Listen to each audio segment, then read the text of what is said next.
doctor Vidier, al cual le agradezco la oportunidad para presentar este trabajo.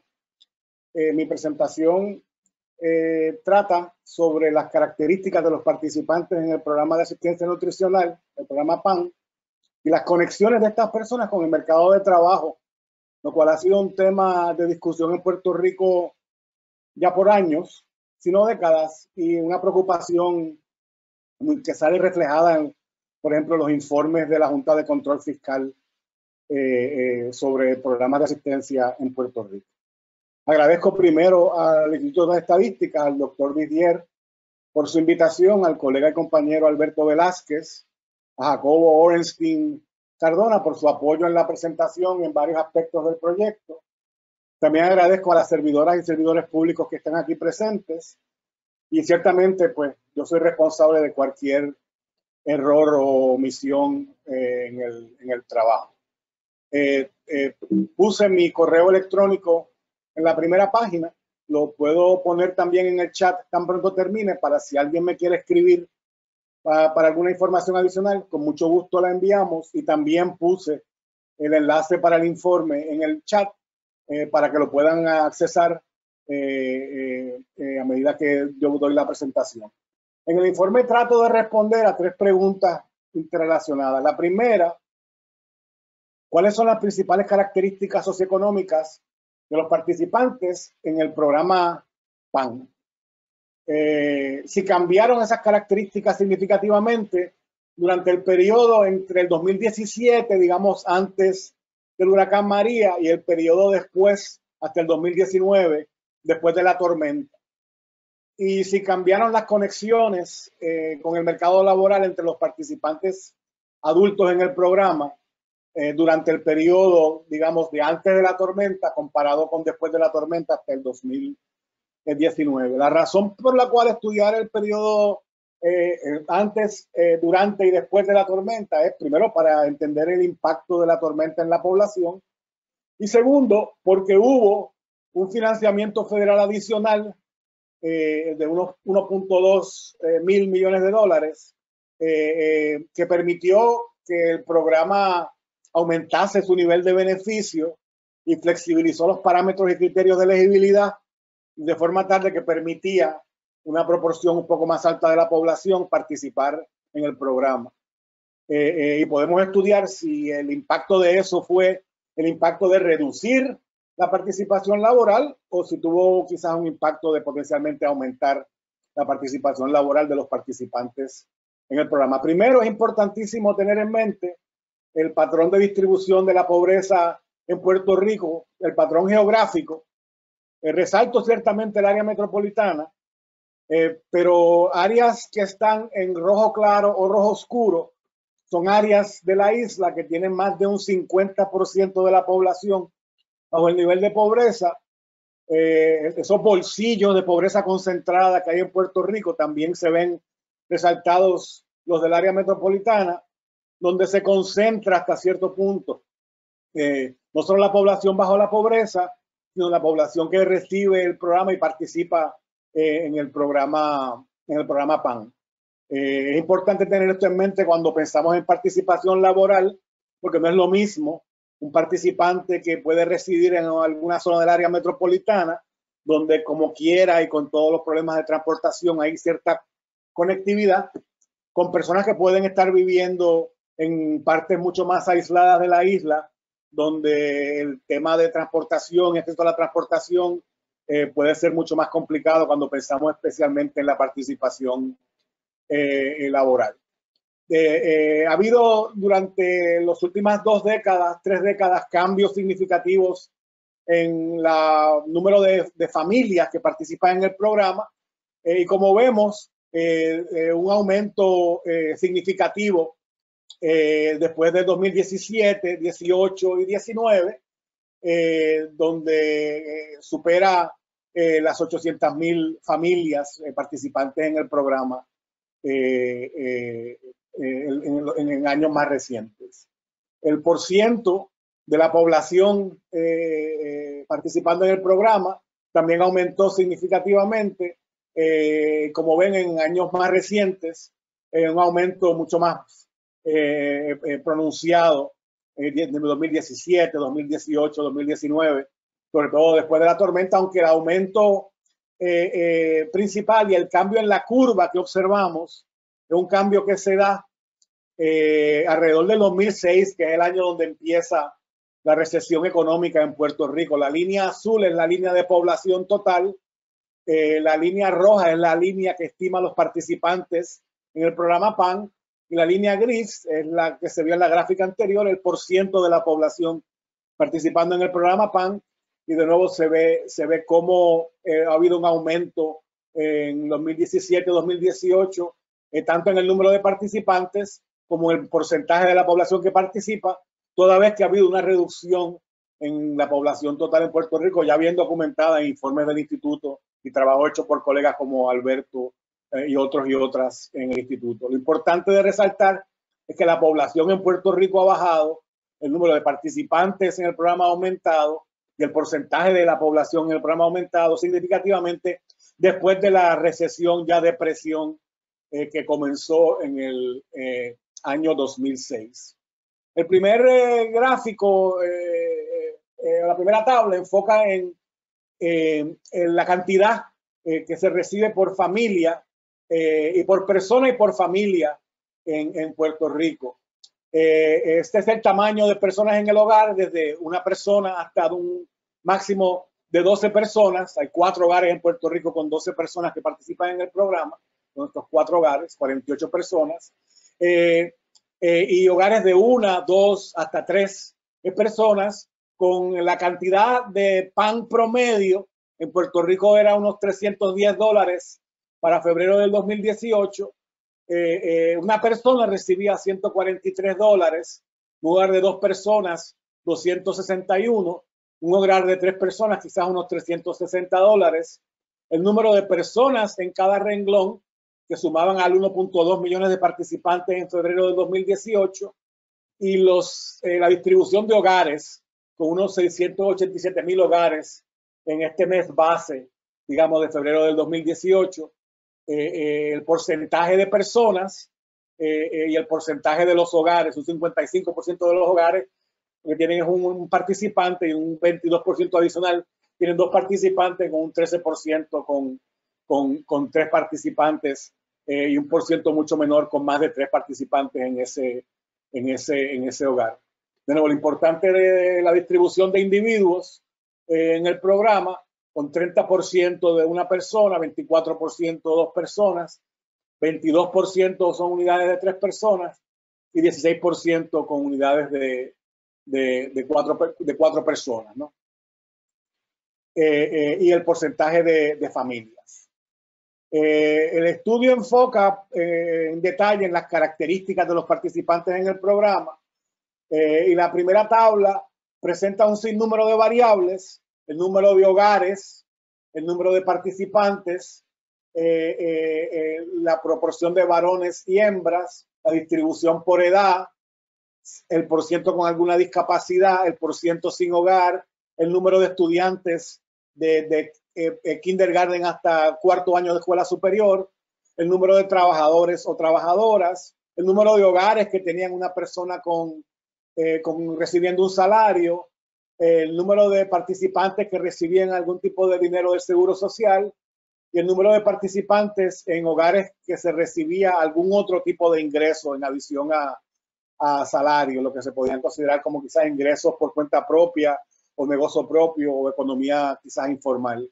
O sea, lo importante es el aumento entre febrero del 17, agosto del 17, febrero del 18, agosto del 18, febrero del 19 y abril del 19, que fue donde el último mes de datos que tenemos.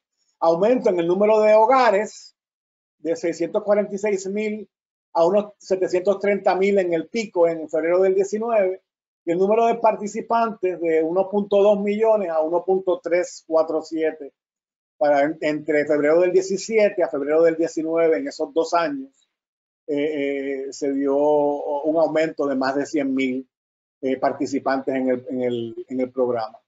El número de trabajadores, se fijan, era un 11% de los participantes, y eso aumentó a unos 192,000 a 189.000 se estabilizó hacia el final del periodo con un 14% de los participantes, del 11 al 14%, y el número de hogares con una persona recibiendo salario, que también aumentó de 18% en febrero del 17 a un 24% en febrero y abril del 2019. En términos de la distribución de participantes por edad, discapacidad y género, porque es importante que se habla de los participantes en el programa PAN, pero en muchos casos no se conoce qué porcentaje son o jóvenes o adultos en edad reproductiva o adultos mayores, qué porcentaje tienen una discapacidad o no, y qué porcentaje son varones o hembras. Y en este gráfico presento esta información para el abril del 16, agosto del 17 y febrero del 18. El porcentaje el número y porcentaje de participantes que son varones, ya sean jóvenes, adultos o mayores de 65 años, sin discapacidad y con discapacidad, para tener una noción un poco más clara de quiénes son los que participan en qué poblaciones. Y como vemos, un 18.2% de los participantes, o 228.000 personas, son varones adultos sin discapacidad. Y unas 27.3% de los participantes son mujeres adultas sin discapacidad, un 27%. Entiendo yo que estos dos números, 228.000 más 343.000, serían las personas que quizás serían elegibles para trabajar, porque el resto o reportan algún tipo de discapacidad, también pueden trabajar, pero en muchos casos se dificulta, o son ancianos o son niños o niñas, no menores, y entonces, o son personas mayores de 65 años. Entonces, de los 1.2 millones de participantes, tenemos que entre 500 y 600.000 de esos, un poquito menos de la mitad, vinieran a ser adultos en edades productivas sin una discapacidad, que sería entonces lo que yo entendería sería la población elegible para identificar en términos de si tienen trabajo o no. O sea que lo importante para recalcar es que más de la mitad de los y las participantes en el programa PAN o son personas menores, o son personas de más de 65 años, o son personas que tienen algún tipo de discapacidad. Del 1.2 millones, más de la mitad son o jóvenes o mayores o con discapacidad. Y cuando hablamos de participantes en el programa PAN, hablamos de jóvenes, personas mayores y personas con discapacidad, como más de la mitad de los participantes en el programa. Los niveles de educación de los participantes en el programa puede que sorprendan a algunos de ustedes.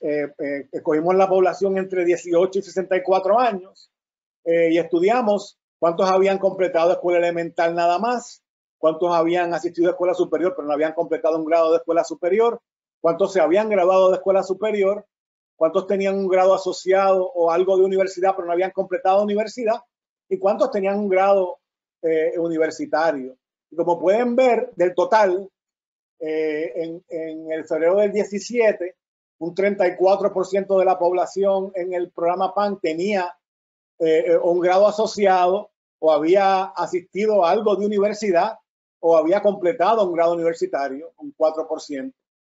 Y este número aumentó en abril del 19 a un 38% de los participantes. O sea que más de uno de cada 3 participantes del programa PAN en Puerto Rico ha estado en la universidad en algún momento de su vida.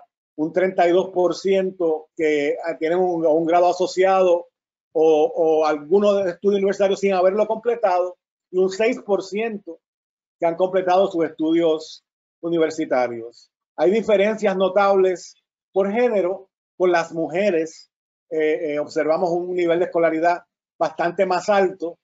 Un 40% tenía o algo de universidad o había completado en el 2017 en febrero, y un 44%, quizás cercano a la mitad, en el abril del 19, había tocado, digamos, una universidad o se había graduado con un 7%, con un bachillerato o más, y un por ciento menor de los hombres, con un 25% comparado con el 40% en febrero del 17 para las mujeres, y un 27% de los hombres en abril del 19 con algo de universidad o un título universitario, comparado 27% comparado con el 44% de las mujeres que tenían algo de universidad. Entonces, vemos cómo en Puerto Rico tocar, asistir a una universidad o hasta tener un grado universitario no te protege en contra de tener necesidad económica y necesidad alimenticia,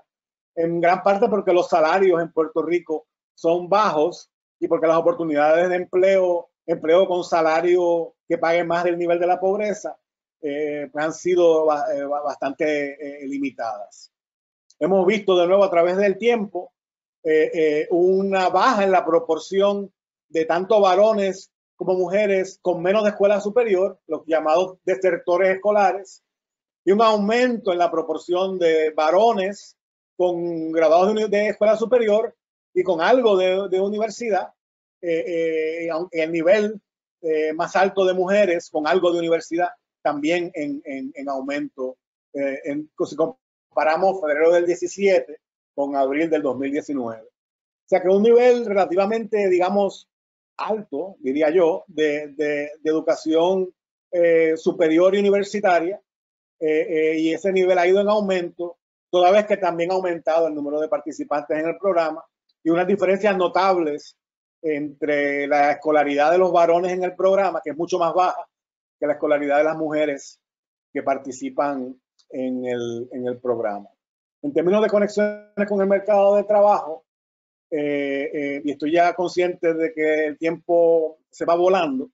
Como saben, después del 2005, la tasa de participación laboral en Puerto Rico bajó significativamente, un signo claro de la recesión económica que ha enfrentado Puerto Rico. Pero estudiamos la participación laboral de los y las participantes en el programa y encontramos que en febrero del 17, un 19% estaban fuera de la fuerza de trabajo. Eso quiere decir que no estaban ni trabajando ni buscando trabajo. Y esto es adultos sin discapacidad entre las edades de 25 y 59 años que participan en el programa. De todos los adultos, un 19% estaba fuera de la fuerza laboral. Ese número bajó a un 16% para febrero del 2019. Aumentó el porcentaje en la fuerza laboral de 81 a 84%. Aumentó el porcentaje trabajando de 22 a 31% y bajó el porcentaje desempleado de un astronómico 78% a un todavía astronómico 69%. Esto lo que indica es que los participantes en el programa PAN o están trabajando o están buscando trabajo en su mayoría, los que son elegibles en términos de edad y en términos de discapacidad. Hay diferencias notables entre los varones y las mujeres. Un 25% de las mujeres en febrero del 17 estaban fuera de la fuerza laboral. Ese número bajó a un 20%. Y un 9% de los varones se han mantenido fuera de la fuerza laboral. Ese número se ha mantenido relativamente estable. El incremento mayor que hemos visto durante el periodo es en el porcentaje de mujeres trabajando, que era 21% en febrero del 17, y eso aumentó a un 31% para abril del 19. O sea que en el periodo durante y después de María se vio un aumento de 10% en la participación laboral de las mujeres que participaban en el programa PAN. Como ven, la tasa de participación aumenta de un 81 a un 84%. La proporción que está buscando trabajo desempleada baja y la proporción empleada aumenta, como decía, de un 22 hasta un 31% de los participantes elegibles. El nivel de desempleo, quiere decir personas buscando trabajo, continúa siendo astronómico. Estudiamos el nivel de empleo de los participantes en más detalle y como ven, después de marzo del 2018 hay un brinco en el porcentaje de participantes que reportan ingresos por trabajo. De un 11% del total de participantes sube a un 14% del total de participantes. Hablamos del total de participantes, este número en su denominador incluye jóvenes, ancianos, personas con discapacidad. O sea, estamos hablando del total. El 31% que enseñaba era 31% de los elegibles de edades, de mercado de trabajo, ¿no? Entre los 25 y los 59 años sin discapacidad. Pero ha habido un aumento notable en el porcentaje de participantes en el programa que están trabajando. Entonces, esto no está en el informe, en la parte nueva que estoy trabajando, y con esto cierro. Hicimos un estudio, y entiendo que el gráfico es un poco complicado y me excusan por eso. Tenemos los participantes en marzo del 2017, los participantes en febrero del 2018. Y aquí tenemos los participantes que estaban en ambos periodos. O sea que 1 millón de los 1.2 se mantuvieron en el programa constantemente entre marzo del 17 y febrero del 18. Unas 165,000 personas salieron del programa durante el periodo y unas 130,000 entraron. Pero lo interesante es ver el nivel de participación laboral. En marzo del 17, unas 131,000 personas estaban trabajando. Eso bajó a 127,000 para marzo del 18, o sea, una pérdida de 4,417 menos personas trabajando en el programa entre marzo del 17 a febrero del 18, inmediatamente después de los impactos del huracán. De los que estaban establemente en el programa, aumentaron el porcentaje trabajando y el número como por unos 1,598.